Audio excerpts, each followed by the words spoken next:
अस्सलाम वालेकुम, welcome to my channel. उम्मीद करती हूँ आप सब लोग ठीक होंगे। अल्हम्दुलिल्लाह मैं भी बिल्कुल ठीक हूँ। ये हो रही थी मॉर्निंग संडे की, और संडे को सच में थोड़ा सा रिलीफ होता है क्योंकि अर्श ने स्कूल नहीं जाना होता। वैसे तो उसने फ्राइडे सैटरडे को भी नहीं जाना होता, लेकिन संडे कुछ अलग ही होता है क्योंकि उस दिन मैं काफ़ी हद तक फ्री होती हूँ। और यहाँ पे फिर मासी भी आ चुकी थी, नाश्ता वगैरह करके हम लोग फ्री हो चुके थे, हस्बैंड चले गए थे और अर्श नीचे गया हुआ था। तो बस मैंने सोचा आज फिर दोबारा बेडशीट चेंज कर लेती हूँ क्योंकि 2-3 दिन बाद बेडशीट चेंज करना मुझे बहुत अच्छा लगता है। अगर ज़्यादा देर वो बिछी रहे ना तो एक ही जैसी लुक कमरे की आने लग जाती है। इतनी मैली नहीं हो रही होती, लेकिन फिर भी दिल करता है कि थोड़ा सा इसको चेंज किया जाए। और ये जो आपको मैट्रेस कवर पे सुराख नज़र आ रहा है, ये मेरे हस्बैंड यहाँ पे इस्त्री रख दी थी और तब से फिर मैंने चेंज नहीं किया। कब से सोच रही हूँ न्यू कवर लेकर आती हूँ, इसको चेंज करती हूँ। बहुत इरिटेट भी मुझे कर रहा होता है, लेकिन टाइम ही नहीं मिलता, मैं लेकर नहीं आ सकती। तो बस फिर मैंने जल्दी से बेडशीट चेंज करने की कोशिश की कि बस अब इसको चेंज करती हूँ और इसके बाद कोई और काम करती हूँ।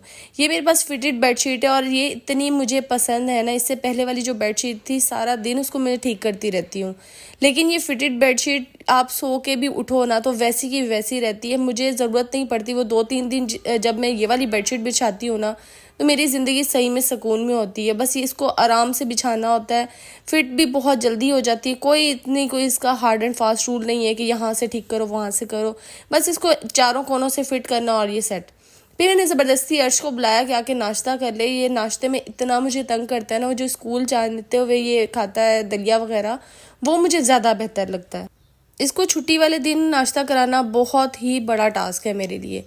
अच्छा, उसके बाद फिर मैंने भिंडियाँ बनानी थी तो मैंने सोचा ये सुबह सुबह ही बना लेती हूँ। वैसे तो मैंने नीचे जाके बनानी थी, लेकिन ट्यूशन वाला बच्चा आया हुआ था, उसके एग्जाम्स चल रहे हैं, तो मैंने उसको मॉर्निंग में ही बुला लिया और वो साथ बैठा हुआ था। तो मैंने सोचा यहीं पे ही ऊपर ही मैं साथ ही भिंडियाँ भी बना लूँगी जल्दी से और उसको भी साथ साथ पढ़ा लूँगी। बस यहाँ पे मैं जल्दी जल्दी भिंडियाँ काटने लगी। ये मैं क्रिस्पी भिंडियाँ बना रही थी। प्याज़ों वाली भी हमारे घर में बनती है, लेकिन ये मैं काफ़ी टाइम बाद बना रही थी। मेरा बहुत दिल कर रहा था कि क्रिस्पी भिंडी बनाती हूँ। इसकी रेसिपी बहुत ज़्यादा सिंपल है, बस सिर्फ़ और सिर्फ इसका जो टाइम लगता है वो इसको कट करने में लगता है। और जो थोड़ी सी बड़ी भिंडी थी उसको मैं फिर हाफ़ कर रही थी ताकि वो बहुत बड़ी बड़े लच्छे टाइप भी बन जाते, वो भी इतनी अच्छी नहीं लग रही होती।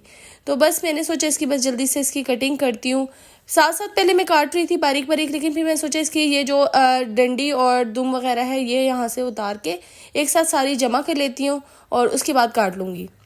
इसमें से बस ये थोड़ा सा ही कचरा निकला था। और ये जो साइड पे मैंने भिंडियाँ रखी हुई ये बहुत सख्त है। मैं हमेशा ये चेक करके करती हूँ, कट करती हूँ, वरना ये जो सख्त सख्त वाली भिंडी होती है वैसे भी गलती नहीं है और मुंह में भी बड़ी अजीब सी लगती है। और ज़्यादा जितनी भी बड़ी भिंडी होगी ना वो उतनी ज़्यादा ख़राब होगी। और बस फिर चुटकी बजाते ही भिंडियाँ कट गई। लेकिन सच बताओ ना तो भिंडियाँ काटते काटते मेरी चुटकियाँ ही टूट गई। सच में इसको इतना टाइम लगता है काटते काटते, ज़्यादा टाइम ही इसी में जाता है। और मुझे ये टेंशन थी गैस ना चली जाए, क्योंकि गैस सिर्फ़ और सिर्फ 2 घंटे के लिए आती है, वो भी मुश्किल से कभी 2 घंटे रुकती है, कभी बहुत जल्दी चली जाती है। और फिर उसके बाद मैंने इसमें घी डाला। आज मैं घी में बनाने लगी थी, वैसे मोस्टली ऑयल में ये बनती हैं लेकिन घी में भी ये काफ़ी अच्छी क्रिस्पी हो जाती है। तो बस इसमें मैंने 2 चम्मच ऑयल डाला और उसके बाद सारी भिंडियाँ इसमें फेंक दी। यार डाल दी यार, फेंकी नहीं है। अच्छा, तो बस फिर उसके अंदर सारी भिंडियाँ डाली हैं और अच्छे से इसको फ्राई करना है। पहले इसको नमक के बगैर और मसालों के बगैर फ्राई करना है। अगर हम साथ साथ मसाले डाल देंगे तो भिंडियों की जो अपनी लेस होती है या इसकी स्टिकीनेस होती है वो बहुत ज़्यादा बढ़ना शुरू हो जाती है। नमक स्पेशली पहले नहीं डालते, हमेशा पहले भिंडी को फ्राई करते हैं, उसके बाद ही उसमें कोई मसाले या नमक वगैरह डालते हैं। साथ ही मसाले वगैरह भी मैंने निकाल के रख दिए थे। इसमें बहुत सिंपल से मसाले जाते हैं, चाट मसाला, ज़ीरा, लहसुन पाउडर, अजवाइन, हल्दी, लाल मिर्चें, कुटी लाल मिर्चें, और साथ में फिर इसके अंदर मैं डाल देती हूँ कलवंजी। मुझे कलवंजी का टेस्ट इसमें बहुत ज़्यादा पसंद है। इसके सारे मसाले मैंने साइड पे निकाल के इसलिए रख दिए ताकि मैं आप लोगों को दिखा सकूँ, अदरवाइज़ मैं साथ साथ इसमें डालती जाती हूँ। और यहाँ पे अभी भी इसके अंदर स्टिकीनेस थी और साथ साथ मैंने वैसे हरी मिर्चें भी काट के रख दी। पहले मैंने आपको दिखाई नहीं, बाद में मैंने इसको कट किया था। और बस इसको हल्का हल्का मैं चम्मच चलाती जा रही थी ताकि इसकी अपनी जो लेस है यहाँ पे आप लोगों को नज़र भी आ रही होगी, ये आहिस्ता आहिस्ता ही ख़त्म होगी। अगर मैं इसमें नमक डाल देती तो ये बहुत ज़्यादा हो जाती। बस जैसे ही इसकी लेस हल्की सी ख़त्म होना स्टार्ट हुई तो फिर उसके बाद मैंने इसमें मसाले डाल के इसको अच्छी तरह मिक्स किया। और इसमें मुझे थोड़ा सा वैसे घी कम भी लग रहा था, तो बाद में मैंने इसके अंदर थोड़ा सा घी ज़्यादा डाल दिया था। और नीचे इसके जो हल्की सी ये कलर आ जाता है पेंदे पे, थोड़ा सा आपको लगता है कुछ जला जला सा है, लेकिन ये जला हुआ नहीं होता। अक्सर ऐसा होता है जो इसकी स्टिकीनेस निकलती है वो फिर पेंदे पे चिपकती जाती है और साथ साथ ऐसे लगता है कि कुछ जल रहा है पर जल नहीं रहा होता, इसमें बिल्कुल भी जला हुआ फ्लेवर नहीं आता। इसको बस ज़्यादा से ज़्यादा 10 से 15 मिनट आप लोगों ने फ्राई करना है। उसके बाद जाके इसके अंदर नमक डालना है। एंड पे जाके मैं नमक इसलिए डालती हूँ ताकि इसकी जितनी भी एंड पे भी स्टिकीनेस है ना वो भी ख़त्म हो जाए। और फिर उसके बाद मैं इसको अच्छी तरह चम्मच चला चला के कर रही थी मिक्स, क्योंकि इसमें जब तक क्रिस्पीपन नहीं आता तब तक आपने करना। और देखें एंड पे जाके इसमें से घी भी अलग अलग हो रहा है और पेंदा आपको नज़र आ रहा होगा। ये परेशान नहीं होना, बाद में ये उतर भी जाता है, बस ये इसकी स्टिकीनेस ही होती है और कुछ ऐसा मसला नहीं होता। बस इतनी सी देर लगी, 10 से 15 मिनट लगेंगे आपको, उससे ज़्यादा भी थोड़ा सा लग सकता है। और साथ ही मेरी ये भिंडी बिल्कुल तैयार हो गई। भिंडी बनाते बनाते तकरीबन 2 बज गए थे और अर्श को भूख लगने लग गई थी, मुझे खुद भी बहुत भूख लग रही थी।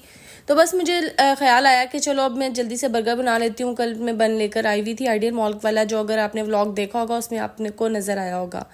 बस ये सिंपल सा है, मायो लगानी है, केचप लगानी है, साथ में मैंने कबाब फ्राई किए जो मैंने बना के रखे हुए थे बस। और साथ में ये अंडे में मैंने नमक और थोड़ा सा पेपरिका डाला था क्योंकि लाल मिर्ची अर्श को पसंद नहीं है, वो स्पाइसी चीज़ नहीं खाता। और बस फिर मेरे झटपट से ये बर्गर्स तैयार हो गए।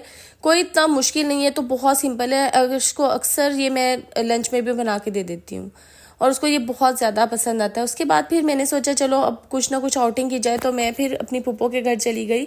अर्श को भी था कि कहीं चलते हैं मामा, संडे का दिन है, मैंने अब घर में नहीं बैठना।